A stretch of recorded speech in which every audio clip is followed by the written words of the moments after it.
Mesiata Dishmaya, Masechet Tamid, Daf Lamed, nous commençons le troisième Perek. Dans ce troisième Perek, nous n'avons que des Mishnayot. Nous allons suivre l'explication du Barthénora, qui est plus simple que celle du Mefaresh. Le Tana de la Mishnah poursuit, nous dit Amar Lahem Amemouné. Le Memouné, le responsable, leur a dit Bo'u va'afisu, venez et nous allons procéder au tirage au sort. Le tirage au sort était Mishochet, qui va égorger le Korban Tamid, Mizorek, et qui va asperger le sang du Korban Tamid.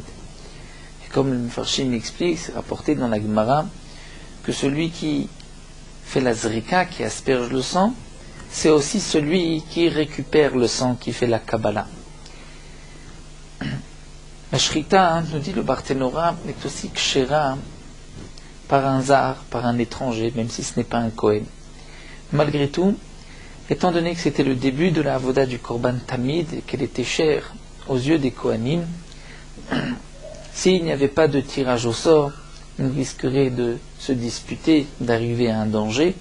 Et donc c'est pour cela que les Chachamim ont institué un tirage au sort, même pour la shrita du Korban Tamid. Et comme c'est rapporté dans Masechet Yoma, on procédait de cette manière au tirage au sort, où le responsable menait un chiffre plus élevé que tous les Kohanim présents. On commençait à compter les Kohanim, et celui qui était désigné, sur qui se terminait le chiffre que le Memouné avait choisi, c'était lui qui faisait la shrita du Korban, et celui qui était à côté de lui qui aspergeait, et ainsi de suite pour tout ce qui est mentionné. Donc il y avait d'abord celui qui fait la shrita, mais celui qui asperge, c'est aussi celui qui récupère le sang. Mimedashen Mizbeach Hapnimi, qui est-ce qui va enlever la cendre du Mizbeach Hapnimi sur lequel on avait brûlé la Ktoret. Et celui qui enlève la cendre, nous dit le Barthénora, c'est aussi celui qui va brûler la Ktoret par la suite.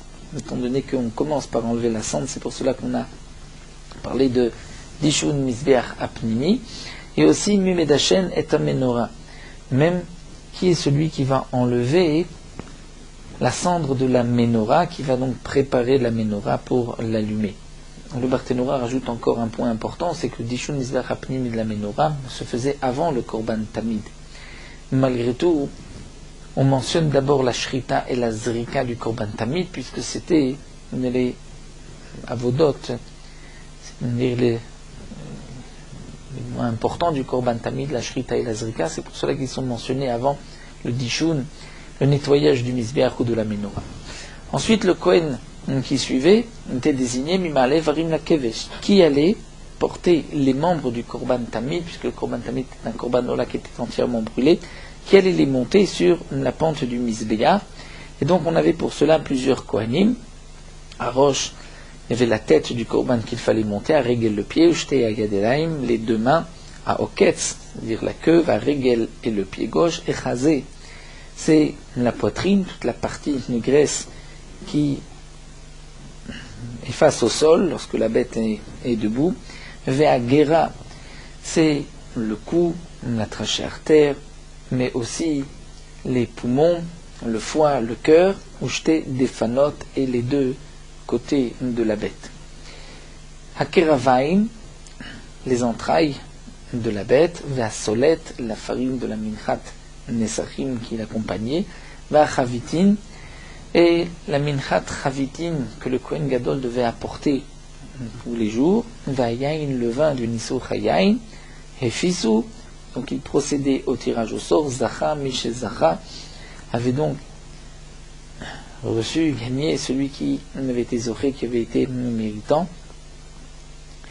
Donc on commençait par donc le premier, nous explique le Barthénora, c'est celui qui aspergeait le sang, et le deuxième était celui qui allait égorger, bien que dans la Mishnah c'est marqué celui qui égorge et celui qui asperge le sang, et bien que la shrita commence avant qu'on récupère le sang et que on asperge le sang, mais malgré tout, la avoda de la zrika était la avoda la plus importante, puisque la shrita peut se faire même par un étranger, alors que la zrika c'est uniquement par un Kohen. Donc le premier Kohen désigné, c'est celui qui allait donc asperger le sang du Korban Tamid, celui à côté de la Shrita. Le troisième, le Dishun Mizbach Apnimi, et c'était lui qui brûlait aussi la Ktoret. Le quatrième, c'est celui qui nettoyait la menorah et qui allait ensuite l'allumer. Le cinquième, c'est celui qui montait la tête et le pied. Le sixième, les deux mains. Septième, la queue et l'autre pied. Le huitième, la poitrine et Angira, comme nous avons vu, la trachée artère et les poumons, le cœur. Le 9, c'était les deux côtes. Le 10e, les entrailles. Le 11e, la farine. Le 12e, les chavitim. Le 13e, le vin. Donc il y avait 13 kohanim qui étaient désignés pour la avoda du Korban Tamid. Amar lahem ha-memouné, donc le responsable memouné, leur disait, c'est où sortez et allez voir sur un endroit qui était élevé au Beth Amikdash. Regardez, Migiaz man Ashrita, si le moment de la Shrita est arrivé, c'est-à-dire s'il fait jour, puisque la Shrita est psoula la nuit. Imigia, si le moment de la Shrita est arrivé, Aroué Omer, celui qui voit, on disait Barkai, c'est-à-dire c'est éclairé. Matthias ben Shmuel dit que c'est ainsi qu'il disait. Ir pene kol hamizrach. Est-ce que Ir, c'est-à-dire c'est éclairé tout le côté est. Hachu bechevron, ceux qui étaient en bas lui posaient la question. Hachu bechevron jusqu'à Chevron. Veu Omer, et lui devait dire hen, oui. C'est-à-dire, effectivement, on voit donc le ciel est éclairé jusqu'à Chevron. Pourquoi on mentionnait Chevron, dit le Barthénora, pour rappeler le srout des avot de Avram, Yitzchak et Yaakov qui sont enterrés à Chevron. Amar Lahem, donc le Memouné leur disait, puisqu'il fait jour, Tsehu ve'aviu talem minishkat atlaim, apportez un agneau de cette pièce où étaient entreposés les tlaim, les agneaux, les moutons pour le Korban Tamid. Et c'était une pièce où là-bas on inspectait aussi les korbanot. Vehalo demande nous dit la Mishnah, l'ishkat atlaim, cette pièce se trouvait haïta b'miktsua tzfonit ma'aravit, dans l'angle nord-ouest. Ve'arba l'eshakot ayusham, il y avait 4 pièces. 4 pièces dans cet endroit, c'est-à-dire autour du Beta Moked, comme nous l'avons vu, nous verrons dans Masret Midot, Varba, les Shakot Ayusham, Achat Lishkat Atlaim, une pièce où il y avait donc les moutons pour le Korban Tamid qui étaient entreposés, Vachat qui était gardé là-bas, Vachat Lishkat Achotamot, une autre pièce était pour les Chotamot, c'est-à-dire celui qui achetait de la farine pour Mincha, du vin pour le Nesachim. Il se rendait chez le responsable des Chotamot, des sceaux, et il payait, il recevait sur une pierre un chotam, comme quoi il avait payé. Ensuite, il apportait ce chotam au responsable des Nesachim, et il recevait contre ce chotam, contre ce sceau, des Nesachim. Ve'achat, une autre pièce qui était l'ishkat beta moked. Il y avait là-bas donc un feu qui brûlait constamment. Ve'achat, une autre pièce l'ishkat shayosimba lechem apanim, une pièce dans laquelle on fabriquait le lechem apanim, composé le Shabbat sur le Shulchan. Ensuite, les Kohanim rentraient dans cette pièce appelée l'Ishkat HaKelim, où se trouvaient des ustensiles, ils sortaient de là-bas, Tishim, Veshlosha, Kelekesef, Uchlezaaf, 93 ustensiles en or et en argent. Barthénouva nous dit que c'est pas pourquoi il fallait tant de Kelim. Dans les Yerushalmi, c'est rapporté qu'il y avait 93 fois mentionné le nom d'Hachem dans la névoie de Chagai, Zecharia ou Melachi. C'est pour cela qu'il y avait aussi 93 Kelim. Ushlosha Kelek, donc 93 Tishim, Ushlosha Kelek Kesef Chelezah. Vishkuit Tamid, on faisait boire le Korban Tamid Bekol Shezahav dans un verre en or, et comme nous avons vu, c'était une gouzma d'après certains, puisque ce n'était pas en or, c'était en cuivre qui ressemblait à l'or, et d'après d'autres, c'était un verre en or, puisque en aniud bimkom hashirut, dans un endroit comme le Tamikdash où montre la richesse, où montre la richesse, il n'y avait pas de place pour la pauvreté. Afalpi shu mevukar miba erev, bien que le Korban Tamid avait été vérifié, qu'il n'y avait pas de défaut depuis la veille, puisque le Korban Tamid avait besoin d'être vérifié 4 jours auparavant, il fallait vérifier tous les jours qu'il n'y ait pas de défaut. Malgré tout, mevakrim moto les or abukot, on le vérifie encore une fois à la lueur des torches. Mais chez Zachar Bedishun Mizbeach Apnimi Ve'amenora, celui qui avait été donc désigné pour enlever la cendre du Mizbeach Apnimi et de la Menorah. Hayum Magdimim, donc il devançait, c'est-à-dire il est devancé avant le Korban Tamid, comme nous avons mentionné plus haut, que ces deux avodot se faisaient avant la shrita du Korban Tamid. Et ils avaient ve'arba'a kelim beyadam, 4 ustensiles dans leurs mains. Ateni ve'akuz. Ateni, c'est comme un panier.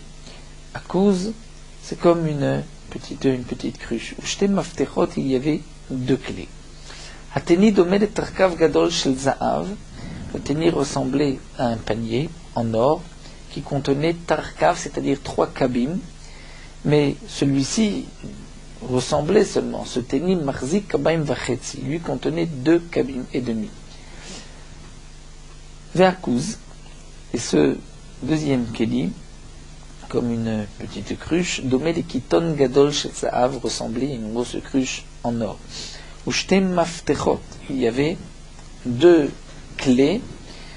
Echad yored le'amat hashchechi, c'est-à-dire pour pouvoir ouvrir la petite porte qui se trouvait du côté nord de la porte du Mechal, et il y avait 2 serrures avec une clé, c'est-à-dire on devait ouvrir de l'intérieur, donc il rentrait sa main par un trou jusqu'aux aisselles et il ouvrait de l'intérieur. Ve'echad, et la deuxième clé, poter kevan, ouvrait directement de l'extérieur.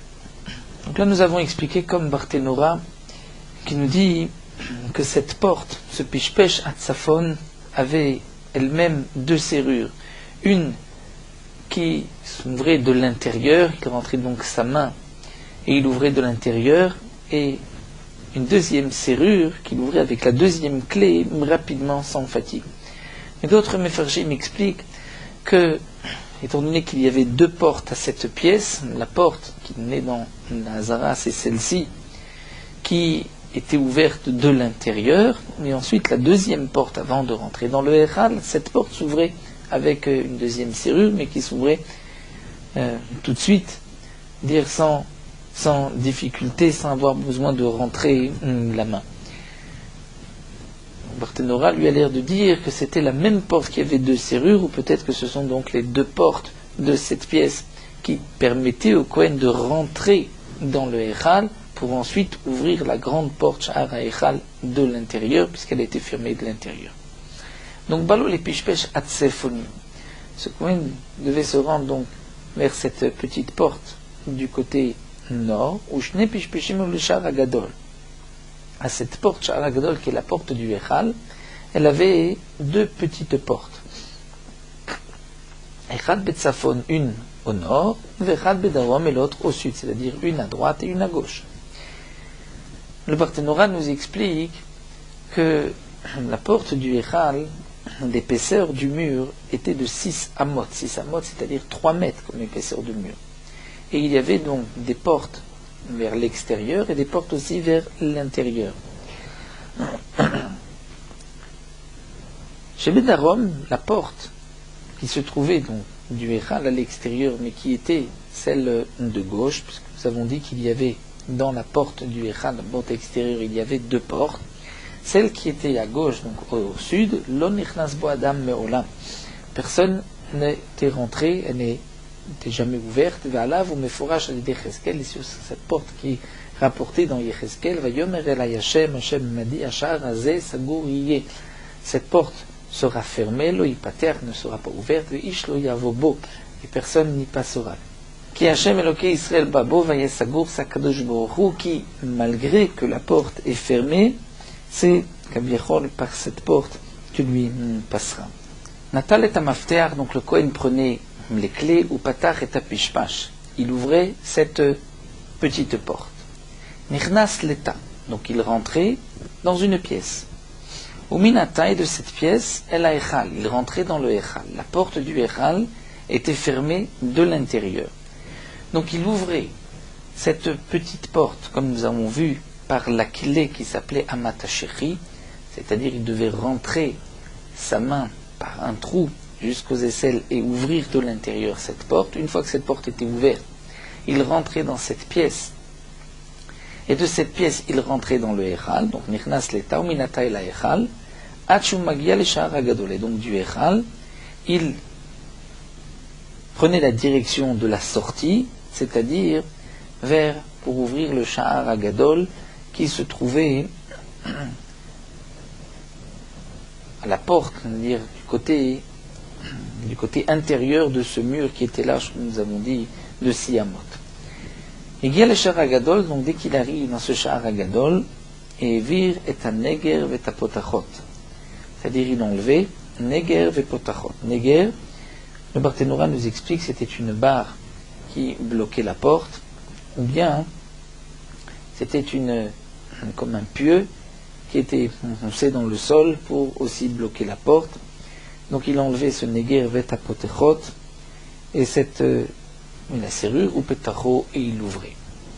Lo haya shochet shomea kol sha'ar hagadol sheniftar, donc celui qui faisait la shrita du korban tamid, ne pouvait commencer la shrita que lorsqu'il entendait que la porte du Echal Sha'ar Hagadol, cette grande porte, niftar, était ouverte. Et la Mishnachet nous dit, mi Yericho ayushomim kol sha'ar hagadol sheniftar, depuis la ville de Yericho, on entendait le bruit de cette porte de Sha'ar Hagadol qui s'ouvrait. Et Barthénora nous dit que de Yerushalayim jusqu'à Yericho, il y avait 10 parsot, l'équivalent de 40 km. Sha'ar Hagadol, donc on entendait le bruit du Sha'ar Hagadol chez Niftar. Mi Yericho aussi yushomim kol ha-magrefa. On entendait le bruit de la magrefa. Magrefa, c'était un ustensile, un kli, un instrument de musique dans le Beth Amikdash qui avait 10 trous. Et de chaque trou, il y avait 100 sortes de sons différents, et le son de la magrefa était entendu jusqu'à Yericho. Mais Yericho, on entendait aussi le bruit du bois de ce treuil de Sénri qu'a fait Ben Katin pour le Kior. Il avait donc construit un moyen pour faire descendre le Kior dans un puits afin que l'eau ne soit pas passoule au lever du matin. Mais Yericho, de la ville de Yericho aussi, et Yushomim Kol Gvini Karouz, on entendait le son de ce Kohen qui s'appelait Gevini, Karouz qui proclamait et qui disait aux Kohanim de se lever.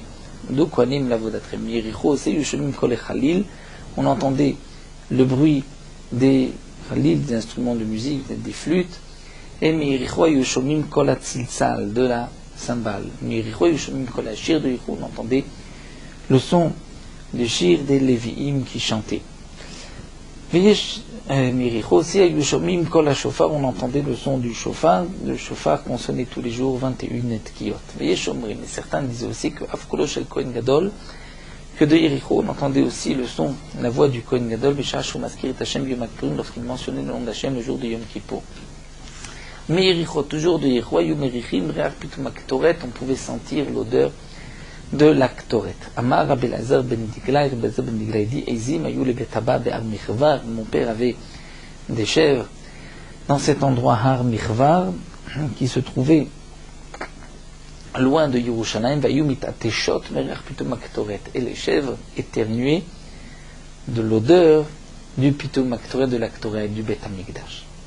Mishezacha betamid, celui qui a donc été zoché du Korban Tamid, celui qui va faire la shrita du Korban Tamid, Moshro, il tirait le Korban, volach le Bet Hamid Bachaim, et il se rendait dans l'endroit Bet Hamid Bachaim, où c'est l'endroit, cette place où il y avait les anneaux, où on allait égorger le Korban Tamid. Et ceux qui avaient donc, par le tirage au sort, été désignés pour porter les membres, le suivaient. Bet Hamid Bachaim se trouvait au nord du Mizbeach, puisque le Korban Tamid est un Korban Ola qui devait être égorgé au nord. Vers l'ave, il y avait dessus, c'est-à-dire sur cet endroit, Shmona Amudim Nanassim, 8 piliers, mais Nanassim, qui étaient bas, afin qu'on puisse suspendre le Korban Tamid et le dépecer, enlever sa peau et le couper en morceaux. Urveit shel erez al gabem, il y avait des carrés de cèdre sur ces piliers.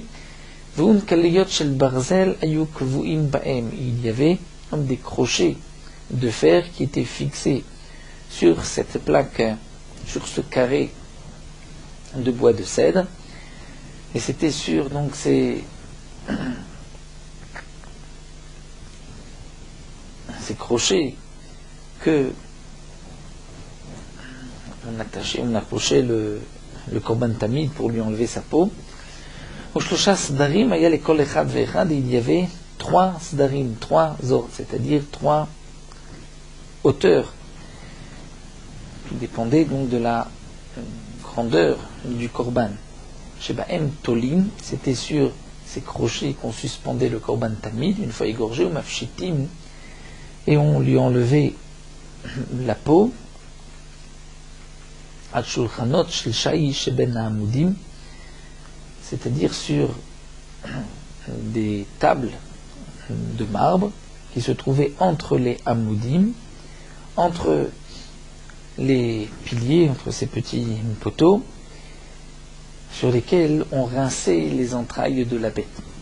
Comme dit le Barthénora, on aurait pu les faire aussi en or, puisqu'un agneau d'une comme un chirout, mais l'or risquait de faire chauffer la viande, la bête, et qu'elle pourrisse. Donc c'est pour cela qu'on le mettait sur des tables de marbre qui étaient froides.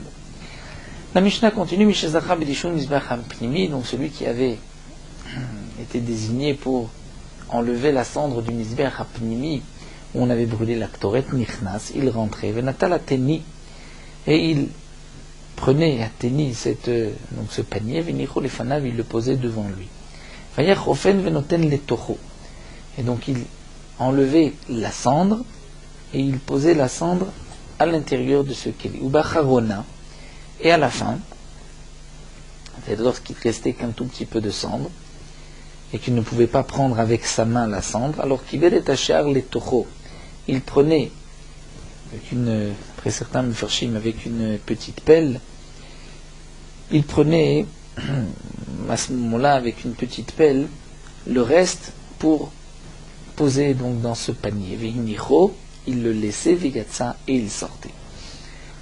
C'est-à-dire il ne le sortait pas tout de suite. Le Barthénora nous explique, étant donné qu'il devait mettre cette cendre à côté du misbéar, donc il devait attendre qu'on asperge le sang du korban tamid pour faire atavat shte nerot, puisqu'il fallait la séparer, le nerot de la menorah. On ne nettoyait pas les 7 nerot en une seule fois, d'abord 5 et ensuite 2. Et lorsqu'on terminait la menorah, là on sortait toute la cendre de la menorah et aussi du misbéar, et qu'on posait à côté du misbéar extérieur, un endroit où on avait posé la Troumat HaDeshem, comme nous l'avons vu, qui était donc absorbé par le sol. Mishezacha b'dishun ha-menorah, celui qui avait été désigné pour enlever la cendre de la menorah, nichnas, il rentrait. Il trouvait à ce moment-là les 2 nerot de la menorah qui étaient mizrachiot, c'est-à-dire proches de la porte, proches de l'est, qui étaient allumés. C'est vrai qu'il y a eu une marloquette dans la Gemara, comment était positionnée la menorah. Est-ce que la menorah était positionnée est-ouest ou sud-nord? Donc le Tana ici pense qu'elle était posée est-ouest. Et donc il trouvait d'abord 2 nérotes du côté est qui étaient allumés. Il ne les éteignait pas, mais d'Hachem et Tachéav. Donc la menorah ne devait brûler que la nuit, d'après tous les Rishonim, sauf le Rambam qui était aussi brûlé le jour. Les Rishonim, la menorah brûlait la nuit. Le matin, donc, il trouvait 5 nérotes éteintes, mais d'Hachem et Tachéav. Il enlevait la cendre de ces 5 nérotes. Et il laissait les 2 qui brûlaient encore. Dans ces 2-là, il y avait le ner maharavi, c'est-à-dire le deuxième, parmi ces 2 qui étaient proches de la porte, donc proches du côté est, la deuxième qui était par rapport à la première, plus au maharav à l'ouest, c'était ce qu'on appelle donc le ner maharavi. Donc il laissait ces 2 nerot dolkim bimkomam qui brûlaient à leur place. Et il devait, comme nous explique le Barthénora, c'est marqué dans Masechet Yoma, il devait faire une interruption entre la hatava des 5 nerot et la hatava des shte nerot, on apprend un passouk, puisque c'est marqué Babokir Behetivo et Anerot. Donc la Torah nous dit qu'il faut diviser. On nettoie 5 Nerot d'un coup, et ensuite 2 Nerot. Donc en 2 fois. On prenait d'abord 5, puisqu'on commençait par le maximum qu'on pouvait. Il fallait au moins en laisser 2, puisque Etivo est Anerot au pluriel. Donc le Tana poursuit, tout ceci, c'est lorsqu'il trouvait au moins les 2 nérotes allumés, et comme le Barthénorat nous explique, c'était à l'époque où Shimon HaTzadik était encore vivant, jusqu'à l'époque de Shimon HaTzadik où il y avait un Nes. Après l'époque de Shimon HaTzadik, parfois on trouvait donc les 2 nérotes qui étaient éteintes, mais Tza'an chez Kabou, s'il trouve que ces 2 nérotes sont éteintes, alors Medashnan, il fallait les arranger, comme dit le Barthénorat, non pas qu'on mettait une nouvelle mèche et de l'huile, mais on enlevait juste la cendre de la mèche, ou madlika minadolkim, et on les allumait, ces 2, des autres nérotes qui étaient encore allumées, et si aucune des nérotes était allumée, alors on les allumait du Mizbeach Haola.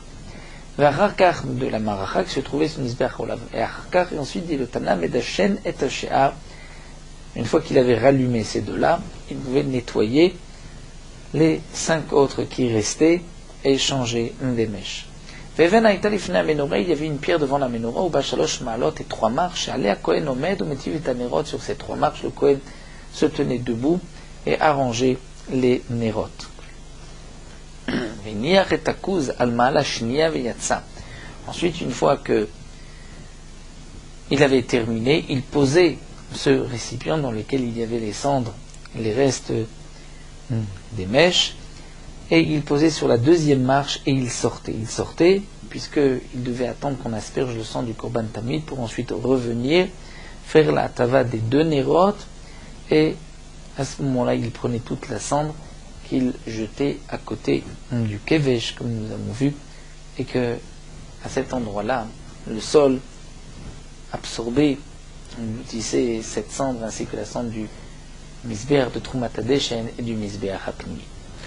Nous allons nous arrêter ici, donc à début du 4e Perek, et nous terminons sur Meorot HaHalacha Daf Lamed.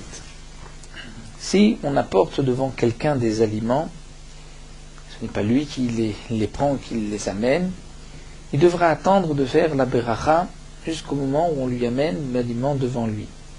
S'il a dit la beracha avant qu'on lui apporte l'aliment, il doit refaire une 2e beracha, même si au moment de la bracha, il pensait qu'on allait lui amener tel ou tel aliment. La raison de cela, c'est puisque lorsqu'un homme fait une beracha, il faut que la bracha se pose sur quelque chose.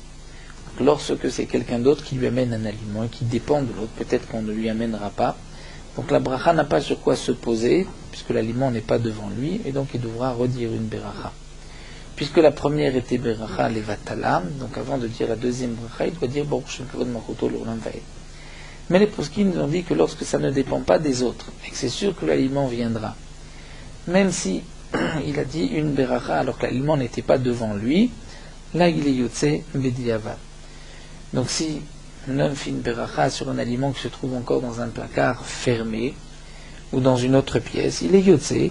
Lorsqu'il va ensuite prendre l'aliment, il le mangera, il n'a pas besoin de faire une autre beracha. Mais le khatrila, il faut faire attention pour 2 raisons, qu'il n'y ait pas d'interruption entre la beracha et l'aliment, et aussi parce que les khatrila, il faut attraper l'aliment dans la main droite, comme nous l'avons vu plus haut, au moment de la beracha, prendre l'aliment dans la main droite.